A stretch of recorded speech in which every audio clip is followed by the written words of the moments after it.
Hey, everybody. Welcome back to another episode of the Catholic Talk Show. Today, we're going to be looking at the question, what is sin? That's right. We're going to look at the Catholic theology of sin, what types of sins they are, what are some common sins that you might not even know are sins, and so much more. We got St. Michael starting fire. We board the brimstone. We talk about this.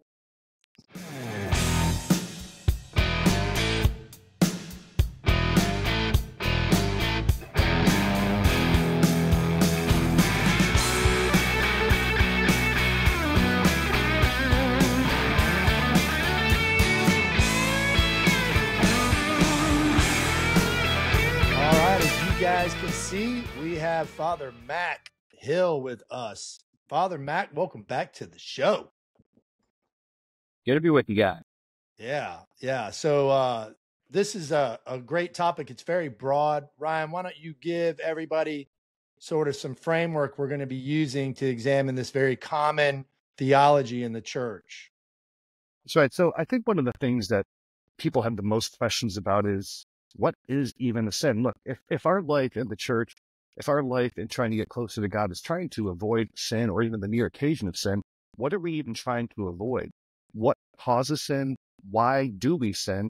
And how did Christ's sacrifice save us from sin? So to know all those things, we have to ask the fundamental question, what even is sin? What are certain things are sins? And, when you look at, say, maybe Google, and you say, Catholic, what do Catholics think about, or whatever? One of the most common questions is this particular act of sin? Is this a mortal sin? Is this a venial sin? So I think it's something that's on a lot of people's minds because, there's kind of two sides to the coin of approaching God. One is hiding in shame like Adam and Eve, saying, oh, it's sin, and you hide. And the other one is seeking God and accepting his mercy. And I think both people are in one of those two states, and they're both the same coin, but different sides of that approach of God. One is hiding or shame, the other is seeking God. So, I think that breaking down sin will really help some people understand better their search for God. So, Father Mac, it's always great to have you on. Welcome back. How you been? Yeah, doing great. Life is good. Getting ready for Advent here. It's always an exciting time of year. So I think appropriate topic, light, darkness, sin, grace of God. Yeah. Right. So I was going to say, and we use the term practicing our faith. This is I guess like, if you look at like, I don't know, football or basketball or whatever, we're practicing around a fundamental here, right? And understanding that we always kind of got to go back to this understanding too, as well, because, we're constantly around temptation. We are called as sinners by God. So this is a good refresher for someone who even knows about it. But, because we're practicing, I think it's a good topic to dive into. Yeah, Father, I'm sure you get this all the time. So people come up to you, or even when you're hearing confessions, hey, I did this. How often do you hear from people asking particularly about sin and whether or not something they did a sin or how bad of a sin is? Is that a common experience in the priesthood?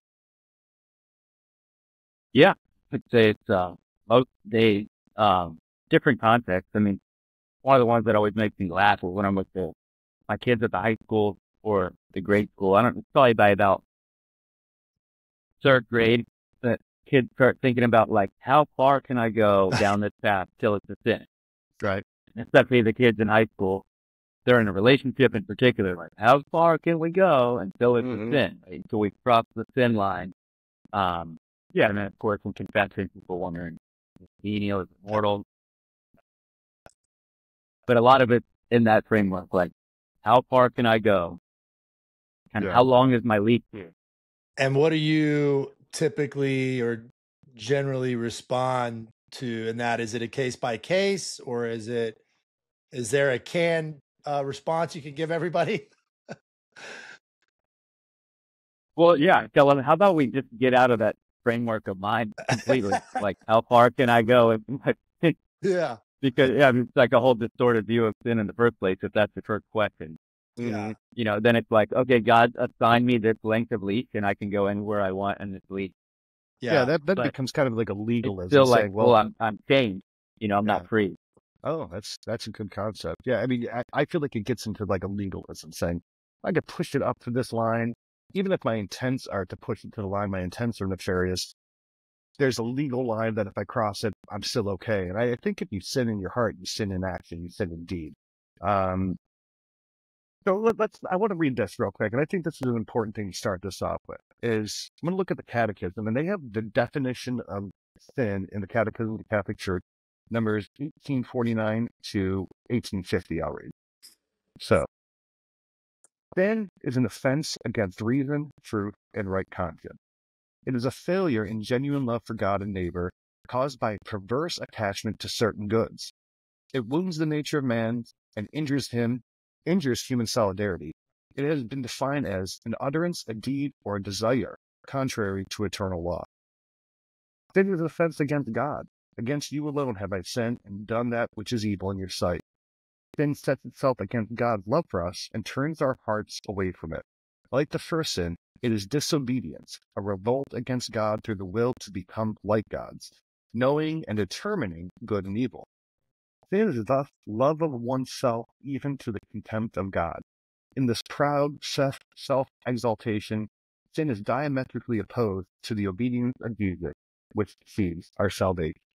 So there's a lot in there, even Father Mac, that echoes what you were saying, that it's a self-love, it's a self-pride, and it's wanting to know and determine to be like God's, to know what the difference between good and evil is. So I think sin is, like it says, constant rebellion against the natural law and the pure perfectness of the Trinity. Yeah, it's that exaltation of the self and the ego, putting myself on the throne. But yeah, going back to that image of people want to know, like, how long is the leash? And like I said, I mean, you're showing that yourself changes. If you think like that, I mean, really God's desire for us is that we simply live in freedom, that his law is not like the burden upon me, the limit to my freedom. I mean, the real freedom is to be able to say, like, I know what the good is, I desire the good, and it comes natural to me to do the good. Right? That's what heaven will be. Right. Total freedom from sin. So we want to already start thinking like that and living like that here on earth. Yeah. And the temptations are constant. I mean, every time we go to mass on Sunday, the first thing we do is turn inside and look at where we need God's help. I mean, that's how mass starts. So we're constantly being tempted. I think a lot of times, people like grow into that understanding a little more deeply as you practice your faith and grow in this understanding that as you're advancing in your faith, that you begin to see this more clearly. Hopefully, as you grow, and you're able to resist that and to understand it more fully. So Ryan, we've talked about sin a lot on the talk show here over the years. We've never really been hellfire and brimstone type guys, even though Father Matt, you're calling that down upon the show today, which we appreciate. But I think this is a good place to bring up the 7 deadly sins, which are the basis of mortal sins. And I want to get into the distinction between mortal and venial sins, which we have also talked about before. But the 7 deadly sins are pride, right? And that's the first sin. That's the sin of Satan. I always say pride is like the hydrogen atom of all their sins. All their sins, I think, are a combination of different elemental prides that lead to these other. We have envy, lust, gluttony, sloth, wrath, and greed. All of those things are things that we should avoid, but those words kind of are, they're a little bit Shakespearean. They're a little bit obscure. Father, how can we look at a list like that and really start to see how those impact our life and how we can avoid those particular things? Because those words, wrath. Well, I don't really feel very wrathful, but I'm sure most people have been wrathful. Well, avarice or greed. I don't even know what avarice means, but people do it, right? Gluttony. I don't know. I mean, this went to the all-you-can-eat CC's Pizza buffet. I mean, are we going to hell for that, right? So, how do these things really impact our lives? Those things, and how do they? How does the church talk about mortal sin? I guess just going to the first question. a lot of this stuff takes time to recognize in yourself. One thing I always counsel myself too, but for other people as well, is to make a daily habit of an examine. A little bit different than an examination of conscience, which you do before confessing, kind of, itemizing wherever I'm sin. But the daily examine, you also go into gratitude of your day. What am I grateful for? How's God been working in my life? But it gives you a chance to look inward too, and you could kind of have the 7 deadly sins there in the background when you get to the part about, personal sinfulness. And when you start looking at that day in and day out, where have these been operating my life, you're able to go much deeper, right? You start to see patterns, and you're able to be specific about just today.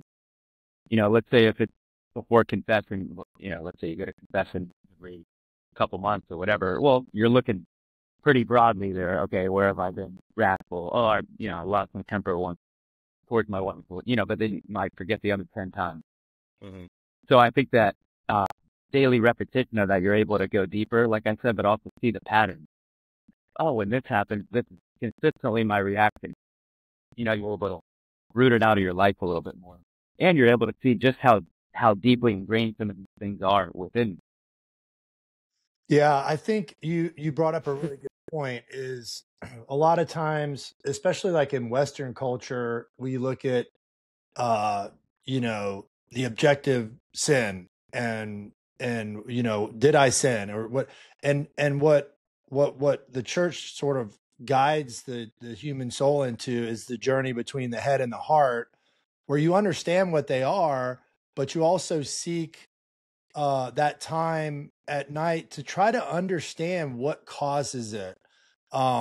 There's also these general confessions. Saint Xavier, what's his last St. name? Francis Xavier. Saint Francis Xavier. Yeah. And he's like counseling this lady, and he talks about like literally like going into your past, like as a child, like walking through all. It's a general examine, and I think a lot of our sins, a lot of our sins come from our past, being harmed by a parent or somebody in the family, because that's kind of the guiding factors of the circumstances in one's life at a young age. Not measuring up to something because there's pressure being put on you, and then kind of backing out of that and looking at these sins and trying to make these assessments by looking into your heart a little bit deeper, and sometimes looking into your past and saying, hey, this is almost a proper response to this wound, this pain that I have. Mm-hmm.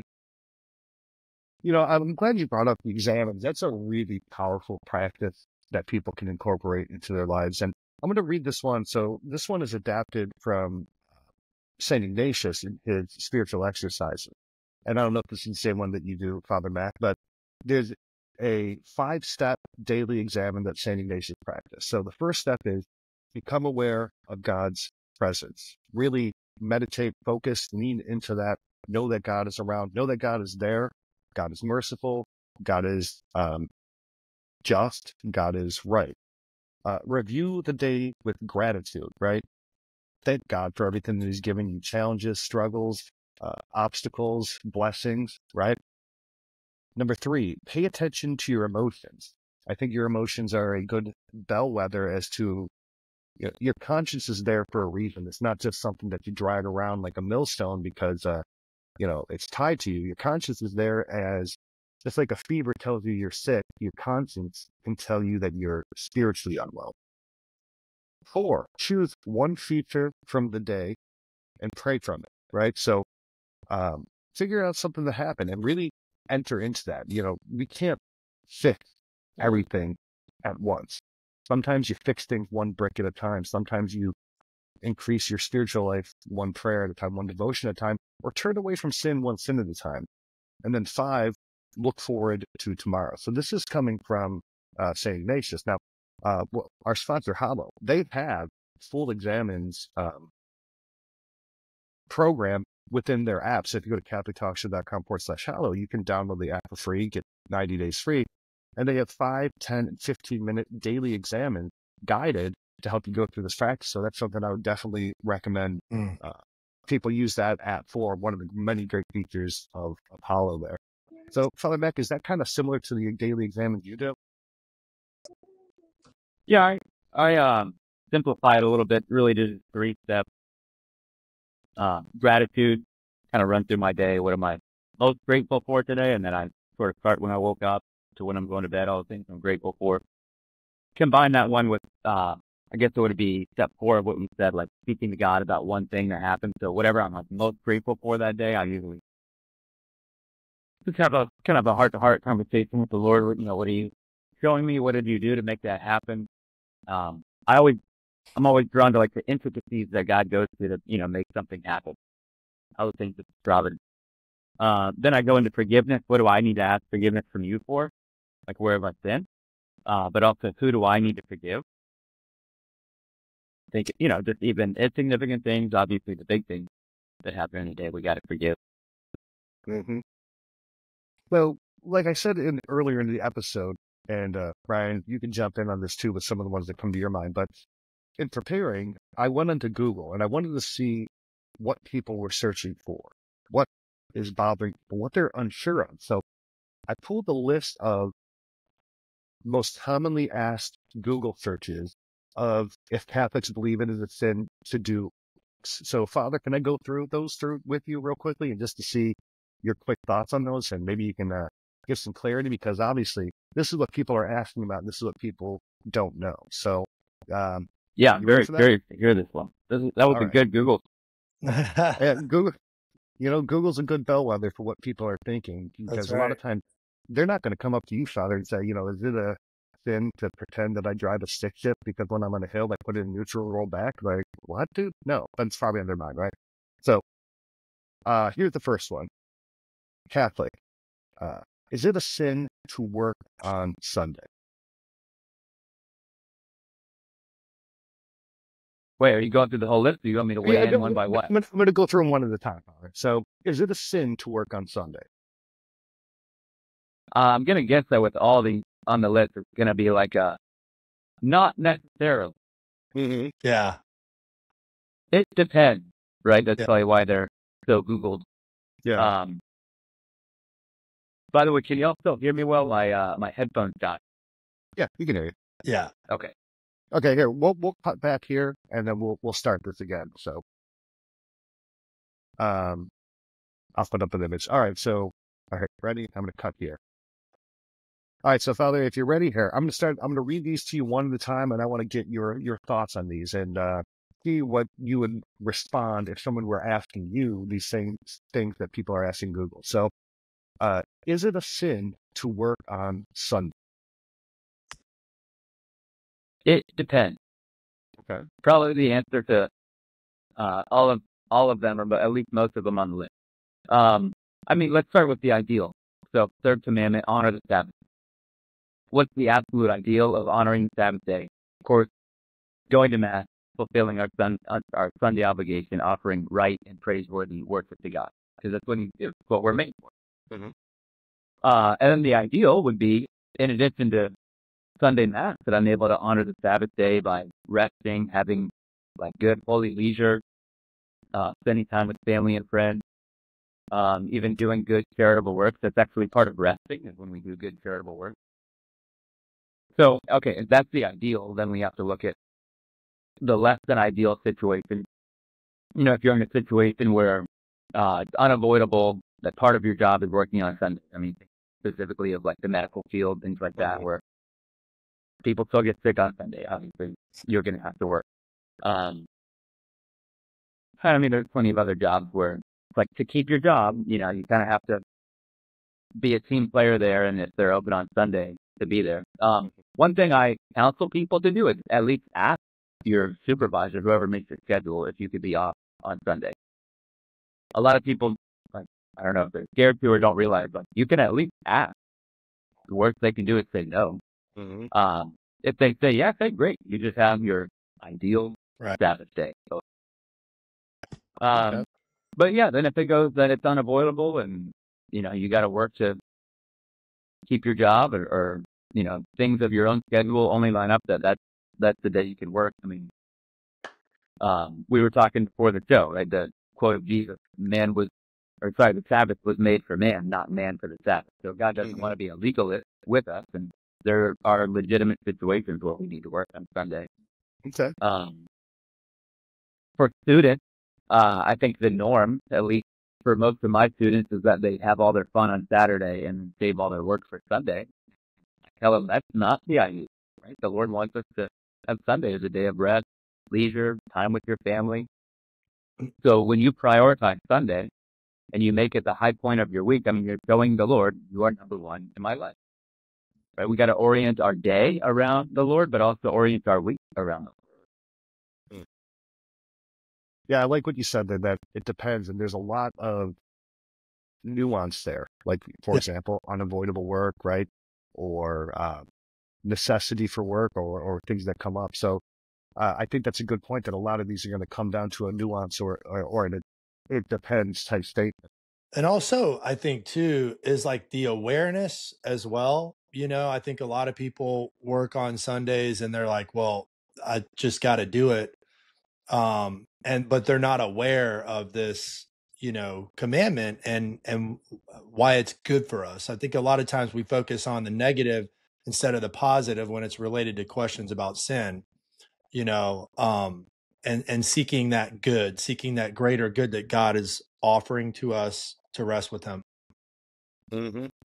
All right, so let's go to another one. So this is Ryan. I'm looking at this list, and a lot of them are things that I'm like, I'm kind of on this list. So let's talk about this one. Is it a sin to get a tattoo? Right? I mean, we read in the Old Testament, you should not make markings on your body like the pagans do or whatever. So, Father Mac, someone comes to you with a nice tattoo that says mom, it looks like a Popeye tattoo, or they got a big Dykes tattoo like Mike Tyson. And they say, Father, am I going right to HE double hockey sticks because of these sweet markings? And what do you tell them? Yeah, where is that verse? I think it's in Leviticus. Yeah. Not to make markings on your body, but yeah, I could respond to that. I mean, it also says not to eat pork. It also says, if you're unclean, do this ritual washing. So do you follow all those laws too? Mm-hmm. So, I mean, it's just, remember, like, he fulfilled the law. We don't live by all, 613 laws of the Old Covenant. So, yeah, I think sometimes people just pick and choose random Old Testament laws and be like, see, the Bible says this. Yeah. And it's like, well, you enjoy your double bacon cheeseburger. So, it's a lack of understanding about what is the law in the Old Testament, our relation to it. Not that I have any tattoos, I don't really want them, but is it inherently a sin to get one? No. Could it be a sin? I mean, go ahead, Brian. I don't know. Like, I look at it like sometimes I see a tattoo and I'm like no regrets, like kind of like stuff like that, where you're looking at some markings, and I don't, for a lot of people watching the show or listening to the show, they know what I'm talking about. There's just horrible tattoos out there. And I think there is sort of an idolatry of art on your body where, I think there could be a prideful approach to it, possibly. I don't know. But like, I got a tattoo. I was hoping he would say, yeah, it's a sin, because I'll be like, Ryan told me to go to this tattoo parlor with my wife in Jerusalem, and I got a tattoo that's 600 years old from a stone. It was really cool, from, the Holy Land. But yeah, Ryan, I was setting you up. There's only room in heaven for one of us, so I was trying to get you out with that tattoo. I love this tattoo, and I know it's going to turn into a blob when I'm 65, but yeah, I love it. I love the guy that is there, Razuk. But yeah, I mean, I think there are certain things you can put on your body. There's certain obscene shirts you can wear. There's certain, that I mean, represent things that are not godly, right? Mm-hmm. So, hopefully you address that situation before you go to the tattoo parlor. Most of the times, if it's a night of drinking in New Orleans, you probably don't seek counsel before it. But I don't know. I've seen some where I'm like, oof, buddy, like, I don't know about that. I mean, especially with the face tattoos become a thing now. I was like, saw a guy a couple of days ago walking down the street. I mean, full face had it up. Like, yeah. looked like a lizard. You know, Well, because it was all like filled in too. It wasn't like little drawings. It was like filled in ink. What are you doing? Yeah. Think, well, Father, I'm disfigure considering yourself that much. It's like, all right, yeah. Could be considering self-deprecating getting a too, you yeah. know? Well, I'm considering getting a face tattoo. I'm going to get my exact face tattoo, and my face look better looking. So I don't know if that's a sin or not. We'll see. What, See how I that mean, one works out. when you couple this into like almost like Botox, you know, like it's okay to Yeah, beautify like plastic yourself. surgery and stuff like that, right? Well, Like, I mean, yeah, could that be? You know, I think that's not on this list, but I think that's a good one. Are things like elective plastic surgeries and things of that yeah. nature? I think Is that sinful, or could it be? I think it lends to the intention of the person, right? Like, wouldn't it lend to the intention? Because, you know, if you're living this life of vanity, and this is a part of it, right? There's a reason why you're living this life of vanity. There's a reason why you're seeking approval of people instead of, you know, following sort of this path and receiving the love of God in your life. So you know, I would definitely look at intention there, but that would only come up in a confessional, I would imagine, you know. Mhm. Yeah, come to think of it, I can't recall people really confessing elective plastic surgery in terms of vanity. But I think they are different. You know, you can get a tattoo that has meaning, it represents meaning for you. But now that we're going down this rabbit hole, I would think the Botox and elective plastic surgery, like it's hard to find a way that's not vanity. Yeah. Different than if you had some sort of accident or mishap or whatever. Okay, I Certainly. get that. But when it's just the lip injections or something, like, can you please show me any medical necessity for that or any way that's not going to be vanity? Okay. So, Ryan, you brought this one up, kind of talking about your premise for going and getting hammered in New Orleans and getting a tattoo and Botox and whatnot, right? Is getting drunk a sin? You know, I think that's really high up on the list. Or even, you know, now that as marijuana becomes more legal, it's getting high a sin. You know, where is the threshold? Where is, you know, am I all right to have a couple of beers? Am I all right to get a little buzz? Am I all right to get, you know, a little high? I mean, where's the line, and what would be a good guidance that you would offer to somebody on, I guess, matters of substance? Yeah, I'm curious, what number is that on the list, on the top 10? Well, I found there twice. So, so this is like the Google like autofill where it tells you like, is it a sin too? And then it tells you all the things. So is it a sin to get drunk, and is it a sin to drink? Right. So I mean, they're trying to make a distinction there. Is it a sin to drink, number one, and then number two is it a sin to get drunk? Well, yeah, for number two, of course, it's sin to get drunk. Yeah. There's a mortal venial line, you know, if you intentionally set out to get drunk, yeah, that's pretty clearly a mortal sin. And then there's the more, I guess, kind of organic situation where you're having some drinks and then, you know, oh, did I cross the line? Did I have too much? Thinking about it the next morning and stuff like that. So I think Tom Aquinas says anything beyond the point of hilarity, whatever that word actually means, hilarity, then you cross the line. And then more than general church teaching is anything that affects our reason or will. Yeah, I would say. So the same thing with getting high, right? If it affects our reason and will. Right. And I think there's a point to that, because I think at some point, you know, you're not present to the people around you in the way that you normally would be, right? So you regress into this feeling of being intoxicated or high, and you're incapacitated to be who you are because of it, you know, something like that, as a realm of that. Yeah, I really love that threshold though that Aquinas said that it's beyond hilarity. There's two things I like about that. One, I think that just it really pragmatic and realistic approach to drinking. Number two, if we're talking about leashes and thresholds, like, so if I'm drinking beer as a bride, I don't think it ever gets the popularity. It's always the funnest thing ever. So that gives me, that buys me like 2 or 3 more drinks before that threshold kicks in, right? Yeah.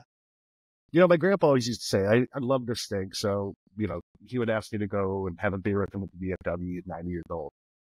And he'd always say, the first drink's for you, the second one's for God, and the third one is always for the devil. And I always love that, right? It's just this kind of way of saying, look, as it progresses, the drink becomes more and more harmful, right? So the first one's for you, the second one's for God, and the third one's for the devil. So I thought that was a really clever guide of yeah. I also managing think your the other thing to consider too is like, is this something that you seek out you know on occasion with friends to relax, or is this sort of a perpetual thing where it's a way of masking something that you should be dealing with in a sense embracing a cross of some sort and running drinking. from it? I think there's a lot of people that and myself included when I was younger, where you were running away from something that this was a means to an end of not being present for the purpose of not understanding how to deal with something, or just simply running away from some pain or suffering that is occurring in your life and not knowing how to deal with it. I've seen that a That's a great lot point, Ryan. with marijuana. I've seen it. It's like you wake up and the first thing you do is smoke to get right. And it's like, you're not getting right. You're literally running away from yourself, yeah, I've right. Or yeah, if you need that to sleep, it's like, okay, clearly there's right. a lot of, deeply held anxiety. You got to deal with them. You want to live free and healthy. Yeah. It's a dependence that you're manifesting or has been manifested that doesn't allow you to reach into your faith. And a lot of people don't have the faith that they need to get through some of this, the tools, I guess I would say that, again, practicing our faith is using the tools that we've been given by the church to navigate through difficulties and circumstances that, we could lend ourselves to that sort of sin. Yeah, as we're going through this, I keep going back, Father Mac, how you brought up the examines and how just Yeah. useful of a practice that could be, So if you're looking back on your day, when I was drinking, what did that do? How was that a sign of gratitude? Was it a joyful thing? Did I work today? Did I really need to do these things? I'm discerning a tattoo. Is this something that really glorifies God, or is this something that is going to be part of vanity, right? So I can see how that examine really starts to maybe at least allow you to focus in on these sins. So that's I think a inspired thing that you brought up that I think a lot of people might really get out of this episode. Yeah, seeking God's and going back to people who maybe need to smoke or do whatever other substances to be able to go to bed. I'm telling you, try the examine before you go to bed. You will fall asleep like a little baby. Yeah. Yeah. In Hallow, the examines, they have kind of like a sleep version of it, along with things that help you sleep. I would, definitely recommend to try that out. So let's talk about another one here. I want to go through maybe just a couple more of these. So, is it a sin to be cremated? I think that's something that a lot of people ask, right? A lot of people don't have very clear understanding of it. Although I think the church has given some great guidance on that. Father, is it a sin to want to be cremated, or to have your loved ones cremated on their death? All right, I just have to say that it's so funny that when you were reading, is it a sin to be cremated? I had background noise here, and I heard, is it a sin to be screaming? And I was like, is it some information that I've missed? What does it mean to be creamy? I don't know, that sounds like a Gen Z, something like, wow, this skibbity creamy, bro. I'm real creamy here today. Skibbity creams. Yes, give me the creams, right? Being baby Gronk and all that. That's so Vinny. Oh, the So sin is anyway, yeah. going back to the topic at hand, let's first go to the ideal. So the church still teaches the ideal is bodily burial because it's a testament to our faith in the resurrection of the body. Is it a sin to be cremated? No. Like, obviously, God can still, if your body is active, God can still raise that up.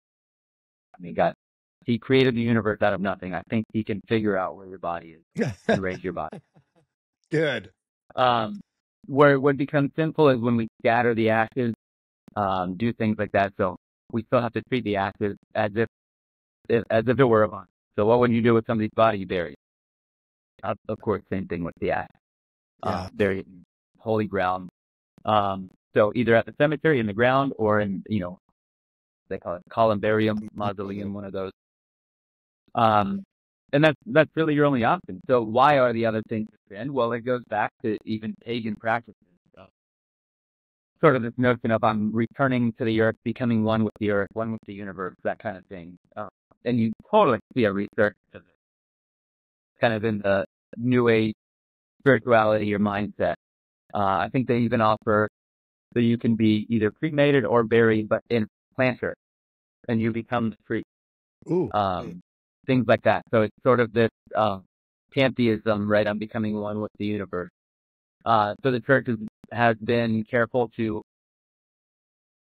prevent people from going down that path, or dividing up mom's ashes into the little necklace things and we give them to all the family members. So everyone has a little piece of mom with them. Yeah, my wife, against my will, but I know it's good. We bought 2 spots in a columbarium at the church that we got married in, because she wanted to be near Jesus with her ashes. So I was like, all right, man. I was like looking for plots. I'm having to do all this stuff now, but it's yeah, it's actually a very beautiful space. Like I went in there and like you couldn't help but to enter into sort of a prayerful um mindset, just being there among all those people and their ashes. It was pretty powerful. I've never been to one before, but the one at Our Lady Star of the Sea, it's a beautiful experience just going in there, you know. Yeah, a lot of people just base their decision off of it's cheaper to cremate. Which when you're dealing with something as sacred as your body, that's a temple of the Holy Spirit, maybe we could go a little bit beyond pragmatic that it's cheaper to cremate. Yeah. If you can afford, like I said, the ideal is burial. So, I think if you can afford it, planning ahead and setting money aside for your kids or whoever your next of kin is to be able to do that, that still is the ideal. But yeah, for everyone listening, you definitely want it in your will that you want it to be, whether you're cremated or buried, you want it in your will that you want your remains in a sacred plot. Yeah, and in almost every diocese in the country, and probably everyone, there's a Catholic Cemeteries Association or something like that. You could talk to them, and there's different ways that they can either help you financially or really help you plan it out, and you start making those decisions while you can, or before you need to. Yeah. So yeah, check those out. All right, so let's go on to this one here. And this is something that's becoming incredibly more popular, and it's grown to proportions that we've never seen, at least in our country. Is it a sin to gamble? Right? I mean, we see things like FanDuel, and we see things like legalized betting in almost every state now. We see when you're watching a football game, they have ads for every single betting app you could ever think of, and Caesars and MGM. And every time you're watching a sporting event, it's all about gambling. Is it a sin to gamble? And if so, at what point does it become a sin? Yeah, let's ask Ryan first. How much money did you win last night at the casino, Ryan? Oh man, I love betting on football. It's fun. I don't bet a lot of money, but it does make the games more exciting. I mean, why would you be watching? I remember this one time we were betting on it's like a parlay, 4-team parlay. We bet $20, And so we put all of our money together. I think it was like 60 or 80 bucks, and we would have won like 3,500.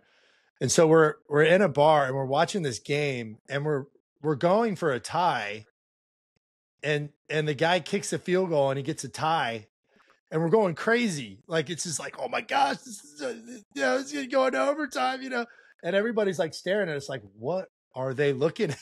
Like, what are you looking at? And yeah, so it does make it fun. It's the camaraderie's there. I would say, obviously betting $25 on something or $20 for me for that kind of entertainment, it's, I don't know, it's kind of meaningless in a sense where it's not going to change my financial picture at all. It's not going to affect my family in a sense where I can't, make sacrifices of not eating a hamburger at a restaurant and penalize myself if I needed to. But I do think there are people that lean in on gambling as a source of fun and distraction, and I've probably been guilty of it before, but not in a sense of where you make financial decisions that are, hey, if I don't win this, then, I got to get another job. And I don't know what the church teaches. So I'm trying to hopefully, hear you, Father, say that it's not a sin, Ryan. Yeah, he's asking how long that rope is, Father. Exactly. Yeah, I think it is a slippery slope. Yeah. I guess where we'd want to frame our mind here is, our attitude towards money. And remember, every time that Jesus speaks about money, I mean, he says he wants every single time in the New Testament where Jesus mentions finances, right? Sell all you have, give to the poor, store up for yourself treasure in heaven, all that. So yeah, it just goes more broadly into our finances in general. But if you have let's say you got your monthly budget and you have, here's how much I give, which is already a sacrificial amount to charity and to tithing and things like that. And then you have, all right, here's my whatever I have allotted for entertainment. I would put gambling in that entertainment category. Right. And if that's your form of entertainment, instead of whatever, going to the movies or going bowling or something, you have whatever, $100 a week set aside for it, $20 a week, whatever it is. And that's your entertainment. You're able to be self-disciplined enough to stick with that. Then I would treat it in that same category. But again, I think it is a slippery slope. And people who are more prone to addiction have to be super careful and probably get into it in the first place. Yeah, I mean, the ticket to an NFL game costs a lot more than $25 if you're doing a 4-leg parlay. Here's, I just looked it up. Here's what the Catechism says, number 2413. Games of chance, card games, etc., or wagers are not in themselves contrary to justice. They become morally unacceptable when they deprive someone of what is necessary to provide for his needs and the needs of others. So, Ryan, I think you kind of touched on it, you hit it right on the head, is that it is entertainment, but once it becomes something that is an imbalance and is depriving you of your needs or depriving your ability to provide for the needs of others, then it becomes sinful. Yeah. And I would also couple in there, when entertainment becomes a distraction of being a father, right? Like even like just watching football and neglecting the needs of the people in your family as the priority of your vocation. I think we can all fall into that trap of, oh my gosh, I've got this bet with my friend and the kid wants to throw the football outside or wants to ride to whatever. And I can't do that because I'm engaged in this game of chance and this form of entertainment that, supersedes, my vocation as a father. Right. So when I do it, like I try to do it in obviously a financially responsible way, but also in a way where it's like, this isn't my world right now. Like, this isn't like, this isn't the only thing that's going on in my life right now. So I think there's also an attachment to forms of entertainment, including this one where I think you can fall into a sin of distraction, so to speak. Mm-hmm. So let's go on to this one. And here's Well, this is probably one that you get again all the time in confession. And this one has a qualifier on it in this list. The question is this a mortal sin? And the question is masturbation a mortal sin?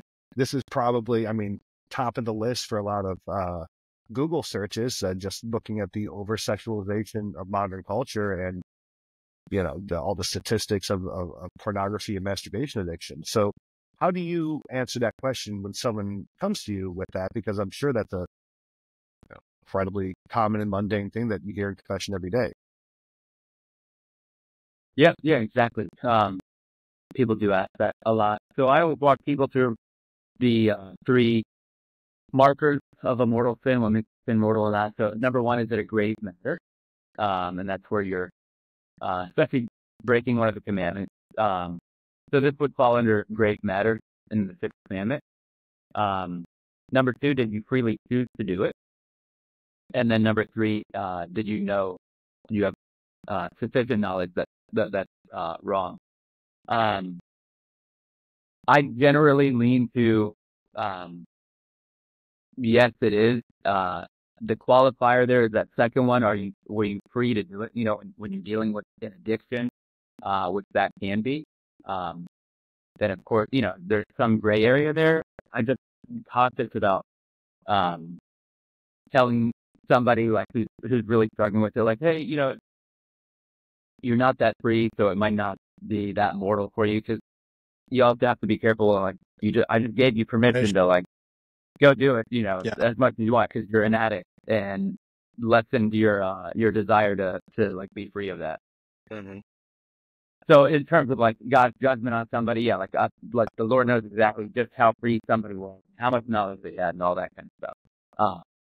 So with some of these, is this mortal venial? There's a little bit of gray area that if somebody's in confessing this, is like, all right, the important part is that you're confessing your sins, you're sorry for it, and you want to change your life, and God forgive you. Like, let's stick with what we know, bona fide fact. Whether you are bringing this mortal or venial, some of that's just your own pride and insecurity of wanting to know, like, oh, it was only venial and didn't commit a mortal sin. Yeah, that's a good point. Yeah, I like that you brought up addiction, because I think almost every one of these things that we've talked about, even up to the point of when we were talking about elective plastic surgery or tattoos, there can be an addictive factor. Sin is an addictive element, probably the most addictive thing that there is. And the church teaches that addiction reduces one's culpability in sin because it lessens their ability to freely choose. So an alcoholic certainly has less ability to choose not to drink. Now, they're still responsible morally for their actions, but their intellect and their will is clouded by addiction. Same thing with gambling. Same thing with smoking. Same thing with masturbation. Same thing. They also, it's important. Same thing with suicide. Oh yeah. Yeah. So that's a good one to bring up, because suicide certainly is a mortal sin, but how many suicides are complete rejection of God? They're committing suicide to completely reject God. I would say an infinitesimally small amount. I would say most of them, their will has been so clouded by either grief or whatever issues have led them to that their culpability for that act would be hard for me to ever say they were completely free in choosing that as a rejection of God. Would that be what your thought is, Father? Yeah, totally. I think that both the second and the third qualities there of a mortal sin, having sufficient knowledge that it's wrong and greatly evil, and the freedom. So for a lot of mental illness, there's this whole delusion of like, my family or my loved ones will be better off if I'm gone. Things like that. That's my only way out. So yeah, I lean very heavily on the mercy aspect there, and I believe God does too. The in that the outcome that's presented, you're clouded intellectually, your mind is clouded when you do something like that. Nothing really, what goes away, right? Like, you say, I think a lot of times people, and again, there's a lot of mental illness involved. They think something's going to go away. They think circumstances or their feelings. Does it go away, or does it still remain with you just in a different state? Like, has anybody ever asked you that? Like, in other words, you know, if I'm have this overwhelming feeling of grief, does it go away when, you know, I commit suicide? You know, or does it remain with you in the state of purgatory or wherever you would go? You know, does it stay with you? You know, it's kind of a mystery. Obviously, we don't know, but I was wondering if there was any theology on that. You know. Yeah, I mean, if you were in purgatory after that, I mean, of course, the Lord would be purging us of whatever attachments that we have that are not of Him. So yeah, if there was some like overwhelming feeling of grief or I don't know, heaviness of life or whatever, and that's what drove a person into such despair that they took their own life. I mean, yeah, very clearly they would need to be purged of that. Okay. Yeah. In a healing way, right? Purgatory is healing. Yeah. Keep the process. Yeah, even in the word, it's purgation. It's removing, it's purging those addictions or those concupiscence towards sin, and that attachment or addiction to sin. I mean, that's precisely what purgation does. You know, through flame and through suffering. I can't think of any coherent, just cosmological system that does not include something as merciful as purgatory. So thank God for that. Amen. Now, you know, I really, the thing that I'm really that I've gotten out of this episode, I think that our listeners is going to benefit from most is going through that examines. You know, there's also obviously the examination of conscience, which is a much more robust version of that, where a lot of people will go through, say, the 10 Commandments and say, have I sinned against this commandment? In what way? So that you then get a enumeration of your sins so that you can make a good and holy confession.